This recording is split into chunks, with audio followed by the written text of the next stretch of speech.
महाभारत के रचयिता महर्षि वेदव्यास। महाभारत की कथा को सर्वप्रथम कहने वाले महर्षि कृष्ण द्वैपायन वेदव्यास हैं। मूल रचयिता महर्षि वेदव्यास जो कौरवों और पांडवों के पूर्वज भी थे। लेखन कार्य वेदव्यास जी ने इस विशाल ग्रंथ की रचना करने के लिए भगवान श्री गणेश जी से इसे लिपिबद्ध करने का आग्रह किया था। गणेश जी ने शर्त रखी थी कि व्यास जी कथा सुनाना बंद नहीं करेंगे। व्यास जी ने शर्त रखी कि गणेश जी हर श्लोक का अर्थ समझकर ही उसे लिखेंगे।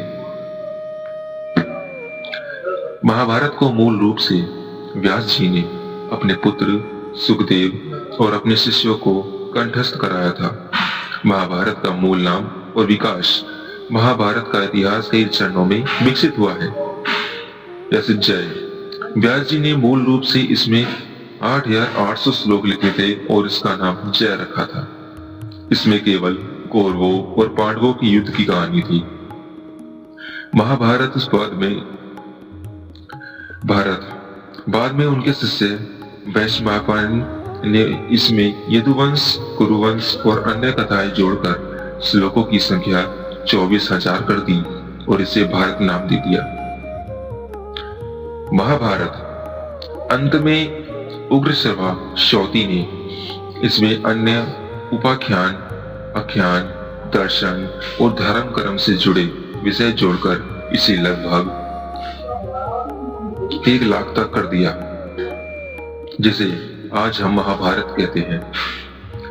याद रखने योग्य बात हमारे महाभारत नाम इसलिए पड़ा क्योंकि यह भारत वंश की महान गाथा है और यह आकार में भी बहुत विशाल है। महाभारत की कहानी मुख्यतः कुरुवंश के 2 चचेरे भाई समूहों पांडवों और कौरवों के बीच सत्ता और धर्म को लेकर हुए संघर्ष पर आधारित है। कुरुवंश का आरंभ कुरुवंश की राजधानी हस्तिनापुर थी। राजा शांतनु और उनकी पत्नी गंगा के पुत्र थे देवव्रत, जो बाद में अपनी भीषण प्रतिज्ञा के कारण भीष्म कहलाए। भीष्म ने आजीवन अविवाहित रहने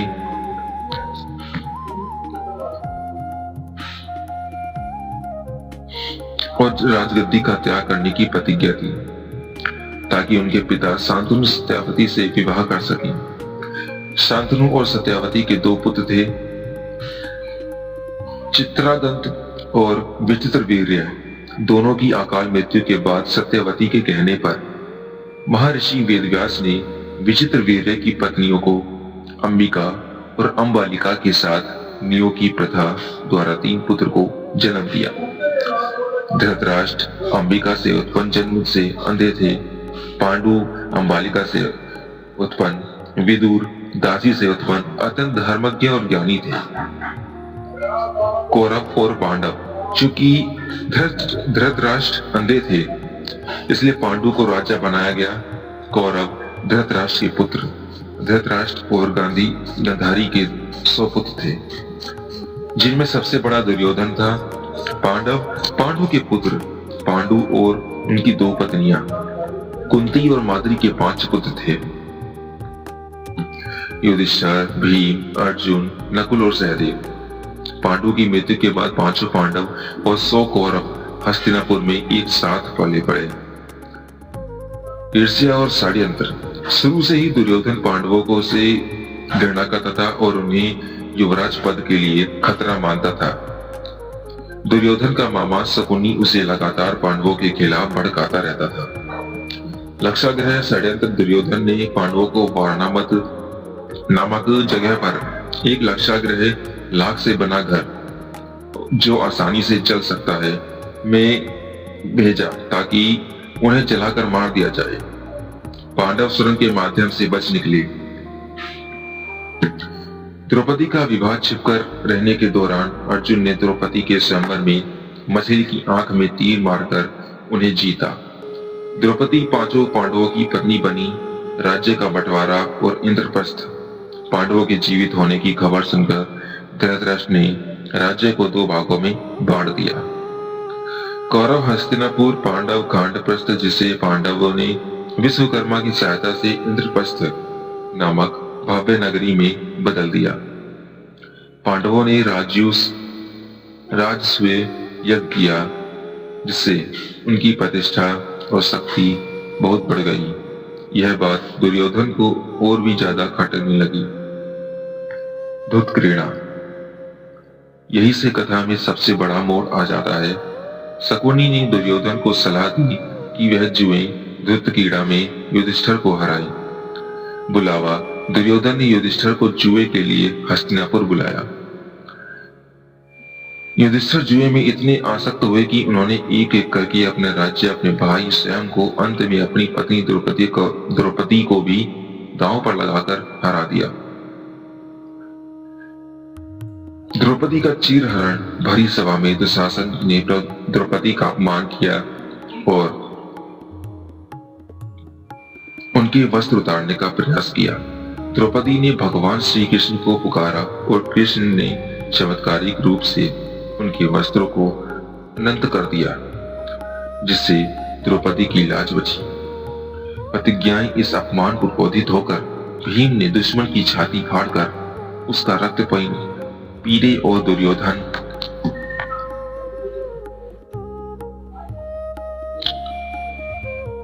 की जंघा तोड़ने की प्रतिज्ञा ली। अर्जुन ने इस युद्ध में सभी कौरवों को मारने की प्रतिज्ञा ली। हार के बाद शर्त के अनुसार पांडवों को 12 वर्ष का वनवास और 1 वर्ष का अज्ञातवास, जहां कोई उन्हें पहचान न पाए, बिताना पड़ा। वनवास इस दौरान पांडवों ने कई ऋषियों से ज्ञान प्राप्त किया और विभिन्न तीर्थों की यात्रा की। 13वां वर्ष उन्हें मत्स्य देश के राज विराट के यहाँ छिपकर बिताना पड़ा। वनवास और अज्ञातवास की अवधि सफलतापूर्वक पूरी करने के बाद पांडवों ने अपना राज्य वापस मांगा, लेकिन दुर्योधन ने साफ इनकार कर दिया। उसने कहा, मैं सुई की नोक के बराबर भी जमीन नहीं दूंगा। शांति दूत, भगवान श्री कृष्ण ने शांति दूत बनकर हस्तिनापुर जाकर दुर्योधन को समझाने का अंतिम प्रयास किया, लेकिन वह असफल रहे। सेना का चुनाव, युद्ध की घोषणा के बाद अर्जुन और दुर्योधन दोनों कृष्ण से सहायता मांगने पहुंचे। कृष्ण ने कहा, या तो मेरी विशाल नारायणी सेना से ले लो, या फिर केवल मैं तुम्हारे पक्ष में रहूंगा। दुर्योधन ने कृष्ण की सेना चुनी। अर्जुन ने अकेले श्री कृष्ण को अपने सारथी के रूप में चुना। कौरवों और पांडवों की सेनाएं कुरुक्षेत्र के मैदान में आमने सामने खड़ी हुई। भागवत गीता युद्ध आरंभ होने से ठीक पहले जब अर्जुन ने अपने सामने अपने गुरुओं, भाइयों, बंधुओं और परिजनों को देखा तो वह युद्ध करने से हिचकिचाने लगे। तब भगवान श्री कृष्ण ने उन्हें धर्म, कर्म, आत्मा की अमरता और क्षत्रिय धर्म का उपदेश दिया। यह उपदेश भगवत गीता के नाम से प्रसिद्ध है। पहले 10 दिन भीष्म पितामह कौरवों के सेनापति रहे। भीष्म के पतन के बाद द्रोणाचार्य 5 दिन, फिर कर्ण 2 दिन और अंत में शल्य 1 दिन सेनापति बने। भीष्म का पतन कृष्ण के कहने पर पांडवों ने शिखंडी को आगे किया। भीष्म ने एक स्त्री के सामने हथियार न उठाने की अपनी प्रतिज्ञा का सम्मान करते हुए अस्त्र त्याग दिए और अर्जुन की तीरों की सैया पर लेट गए। अभिमन्यु वध 13वें दिन अर्जुन के वीर पुत्र अभिमन्यु को कौरवों ने छल से चक्रव्यूह में घेर कर मार डाला। कर्ण का वध कर्ण और अर्जुन के बीच भयंकर युद्ध हुआ। कर्ण के रथ का पहिया कीचड़ में फंस गया। जब कर्ण निहत्था था और पहिया निकालने की कोशिश कर रहा था, तब कृष्ण के कहने पर अर्जुन ने उसका वध कर दिया। दुर्योधन का अंत 18वें दिन भीम और दुर्योधन के बीच गदा युद्ध हुआ। कृष्ण के इशारे पर भीम ने दुर्योधन की जांघ पर प्रहार किया, अपनी प्रतिज्ञा पूरी करने के लिए, और उसे मार डाला। युद्ध का परिणाम और अंत, विनाश। 18 दिनों के भीषण युद्ध में सभी कौरव और उनकी ओर से लड़ने वाले लगभग सभी योद्धा मारे गए। पांडवों की जीत, धर्म की स्थापना हुई और पांडवों की जीत हुई। अश्वत्थामा का प्रतिशोध युद्ध के बाद कौरवों के अंतिम बचे योद्धा अश्वत्थामा ने रात के अंधेरे में पांडवों के सोते हुए पुत्रों को धोखे से मार दिया।